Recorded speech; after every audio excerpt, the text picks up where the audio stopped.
उनके जो गुंजायमान ध्वनि वेग था, ध्वनि वेग से गुंबद है वो टेढ़ा हो गया, जो आपको आज वर्तमान में दिखाई दे रहा है। आप देख रहे हैं अभी जहाँ खड़े हैं वो तानसेन का घर है, जो बताया जाता है कि तानसेन का जन्म यहाँ हुआ। लेकिन अब तानसेन नदी आप देख रहे हैं वर्तमान में इंक्रोचमेंट और चूंकि प्रशासन के मतलब बेरुखी के कारण इसकी भी दुर्दशा आपको दिखाई दे रही है। ये पुराना जो कमरा है, मड़ा है, इस मड़ा और यहीं तानसेन जी रहा करते थे। समारोह को लेकर जिस प्रकार से ग्वालियर जिला प्रशासन और मध्य प्रदेश शासन हर साल लाखों रुपए खर्च करता है और तानसेन के नाम पर वाहवाही, लेकिन अब आप इसकी दुर्दशा देख रहे हैं कि प्रशासन को यही नहीं मालूम कि तानसेन का जन्म स्थान और जहां उनके परिजन रहा करते थे वह घर कौन सा है।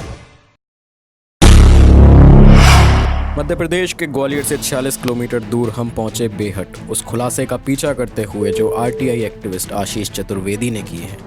कच्ची सड़कों से तानसेन के साधना स्थल पहुंचते ही आशीष ने हमें आगे की जानकारी दी। तानसेन जी की साधना स्थली है। यहाँ ऐसा बताया जाता है कि चूँकि ये शिव मंदिर, ये शिवलिंग है, यहाँ उनके माता पिता ने रोज आया करते थे, इस पर जल अर्पित करते थे। उसके बाद चूँकि उनको उसके परिणाम फलस्वरूप एक पुत्र रत्न की प्राप्ति हुई, जो रामतनु पांडे और तानसेन जी, जिनका नाम बाद में प्रख्यात हुआ, वो यहाँ इसी मंदिर पर, इसी शिवलिंग पर इन्होंने साधना प्रसिद्धि प्राप्त हुई। और जब बाद में बचपन में शायद बोल नहीं पाते थे, ऐसा बताया जाता है, पुरातन इतिहास में बताया, दर्शित किया गया है। जब शंकर जी उनकी तपस्या से प्रसन्न हुए तो उन्हें यहाँ आशीर्वाद प्राप्त हुआ। उन्होंने कहा तुम बोलो। उनकी आवाज़ से उनके जो गुंजायमान ध्वनि वेग था, ध्वनि वेग से गुंबद है वो टेढ़ा हो गया, जो आपको आज वर्तमान में दिखाई दे रहा है। ये झिलमिल नदी के नाम से हम आपको ले चल रहे हैं। ये झिलमिल नदी बताई जाती है कि झिलमिल नदी थी, पहले काफ़ी बड़ी हुआ करती थी और इसी के आसपास तानसेन जी अपनी बकरियों को चराया करते थे, बकरी गाय जो भी वो चराते थे, और यहीं से विचरण करते हुए लंबे तक जाया करते थे। लेकिन अब तानसेन नदी आप देख रहे हैं वर्तमान में इंक्रोचमेंट और चूँकि प्रशासन के मतलब बेरुखी के कारण इसकी भी दुर्दशा आपको दिखाई दे रही है। तानसेन स्थली की दुर्दशा देख रहे हैं। राज्य संरक्षित स्मारक होने के बावजूद भी तानसेन जी विश्व विख्यात व्यक्ति होने के बावजूद इसकी वजह से भारत को विश्व भर में जाना जाता है एक भारत का पर्यायवाची के रूप में। और उनकी जन्मस्थली, उनकी साधना स्थली की ऐसी दुर्दशा आप देख रहे हैं। जो एक झिलमिल नदी जहां वो विचरण करते थे और साधना करते थे, उस नदी की दुर्दशा, पुरानी उनकी यादें, उन यादों को किस प्रकार से प्रशासन द्वारा सहेज कर नहीं रखा गया, जिसके परिणाम स्वरूप वो यादें धीरे धीरे मिटती जा रही हैं। यहाँ से आगे बढ़े तो नज़र पड़ी इस धुंधले से बोर्ड पर, जिस पर साफ तरीके से कुछ दिखाई नहीं दे रहा था। यह बोर्ड था चढ़ाई पर स्थित तानसेन संगीत कला केंद्र का। केंद्र की हालत किसी जंगल से कम नहीं थी। तानसेन की याद में बना ये संगीत विद्यालय वीरान पड़ा था।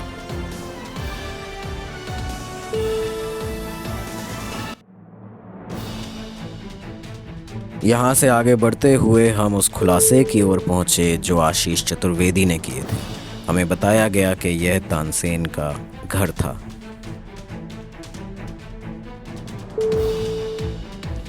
ऐसा ही ग्रामीण लोग और इस घर के रहने वाले बताते हैं कि ये पुराना जो कमरा है, मड़ा है, इस मड़ा और यहीं तानसेन जी रहा करते थे।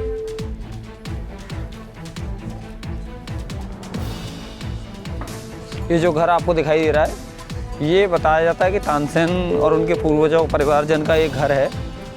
यहाँ वो रहा करते थे और यहीं उनका जन्म स्थान बताया जाता है। लेकिन अब आप इसकी दुर्दशा देख रहे हैं कि प्रशासन को यही नहीं मालूम कि तानसेन का जन्म स्थान और जहाँ उनके परिजन रहा करते थे वह घर कौन सा है, कि उसको संरक्षित स्मारक बनाएं, उसे संरक्षित करें। प्रशासन इस बात को अब तक जान ही नहीं पाया है।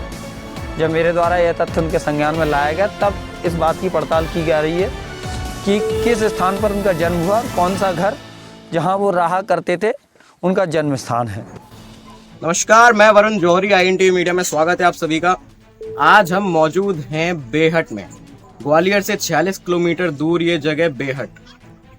तानसेन का जब भी नाम आता है, जब जिक्र होता है तानसेन का, तब एक जगह का नाम सामने आता है ग्वालियर, पर जिस जगह का नाम सामने नहीं आ पाता वो जगह का नाम है बेहट।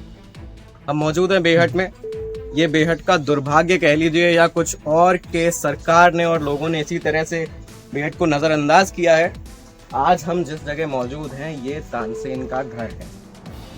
तानसेन के घर की हालत आप लोग देख सकते हैं। मैं कैमरामैन से बोलूँगा प्लीज़ आप एक बार ये हालत पूरी दिखाइएगा। इतनी जर्जर और बेकार स्थिति है इस पूरे घर की। एक तरफ ग्वालियर में भव्य तानसेन संगीत समारोह का आयोजन होता है और दूसरी तरफ वहां से कुछ ही किलोमीटर दूर ये जगह है बेहट, जहां पे उन्हीं तानसेन के घर की इतनी बेकार बर्बाद हालत है। आज हम आपको दिखाएंगे तानसेन के घर के हालात क्या हैं इस वक्त, और दूसरी तरफ एक बहुत बड़ा खुलासा तानसेन समारोह के कुछ ही दिन पहले किया है देश के सबसे बड़े education scam, $multi-million education scam Vyapam के विसिल ब्लोअर आशीष चतुर्वेदी ने। आशीष चतुर्वेदी आज हमारे साथ में है और हम उन्हीं के साथ यहाँ पे पूरा ब्यौरा करने आए हैं। हम उन्हीं के साथ में हैं, वो इस घर की हालत भी आपको बताएंगे, क्या धांधली हुई है इस जमीन पर, इस घर पर, वो भी आपको बताएंगे। सीधे रुख करते हैं आशीष का। आशीष जी, स्वागत है आपका एनडीटीवी मीडिया। नमस्कार।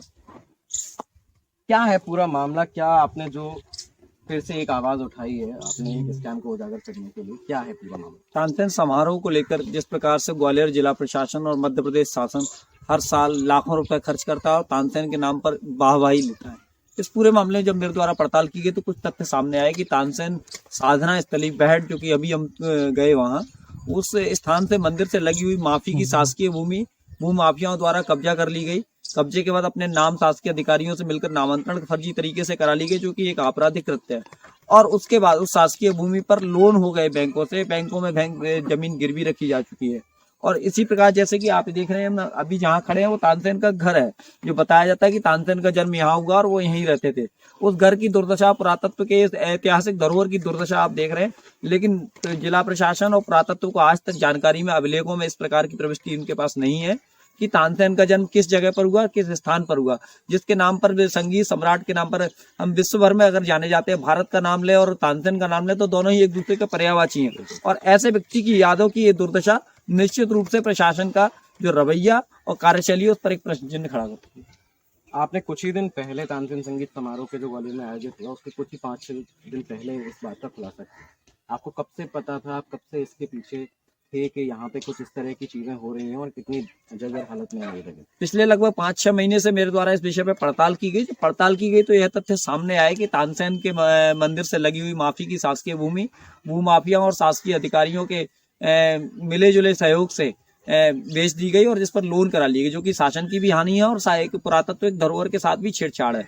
साथ ही इस पूरे मामले में जब और गहन पड़ताल की गई तो यह सामने आया कि प्रशासन को अब तक यह मालूम ही नहीं कि तानसेन का जन्म किस स्थान पर हुआ, उनका जन्मस्थली कहाँ है। सिर्फ साधना स्थली को लेकर ये सब किया जा रहा था। जब इस विषय में छानबीन की गई तो समझ में आया तानसेन का जन्म स्थान उनकी साधना स्थली से कुछ ही मिनट की दूरी पर है, और जिसकी ये दुर्दशा आपके सामने है। आपने प्रशासन से, शासन से कुछ आवेदन भी किए हैं और कुछ शिकायतें भी दर्ज कराई हैं, क्या है वो शिकायतें आपने? इस संबंध में पूरी आपत्ति और शिकायतें विवरण के एक तथ्यात्मक विवरण मेरे द्वारा प्रशासन को दिया गया है, जिसमें यह कहा गया है कि शासकीय भूमि खुर्द-बुर्द किए जाने, विक्रय किए जाने एवं फर्जी तरीके से लोन होने के इस संबंध में तत्काल FIR दर्ज करें और शासन तत्काल एक प्रस्ताव बनाए। तानसेन की जन्मभूमि को संरक्षित करने के लिए उसको भी राज्य संरक्षित स्मारक में घोषित किया जाए, और इसके विकास के लिए कई सारी कार्य योजना और कई सारे महत्वपूर्ण मुद्दे उठाए गए हैं, जो बजट के नाम पर धांधली हुई, जो अन्य प्रकार के मामले। अब इसमें देखते हैं शासन और प्रशासन के द्वारा क्या किया जाता है। तो ये थे आशीष चतुर्वेदी और मैं हूँ वरुण जौहरी। हम इस वक्त मौजूद हैं बेहट में। आपने देखे किस तरह की हालत है तानसेन के घर की, जिसका पता नहीं है कि वो अभी उनका घर है या क्या है, ये प्रशासन को खुद से नहीं पता, और एक धांधली भी इसके पीछे सामने आ रही है। इन सभी खबरों के लिए बने रहिए हमारे साथ, हम आगे की सारी अपडेट आप तक पहुंचाते रहेंगे। धन्यवाद।